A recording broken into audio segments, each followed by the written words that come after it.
Hi, we're Bear Brothers Cleaning, Alabama's trusted cleaning experts. Today we're sharing our professional tips for cleaning your kitchen sink. Your kitchen sink has more bacteria than your toilet seat. Most people don't realize they're cleaning it all wrong. Here's how to actually sanitize it properly.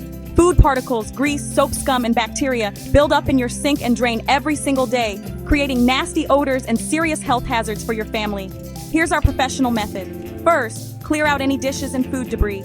Sprinkle baking soda generously all over the sink basin. Scrub thoroughly with a non-abrasive sponge, paying special attention to the corners and around the drain. Rinse everything with hot water. Now disinfect with white vinegar or a bleach solution.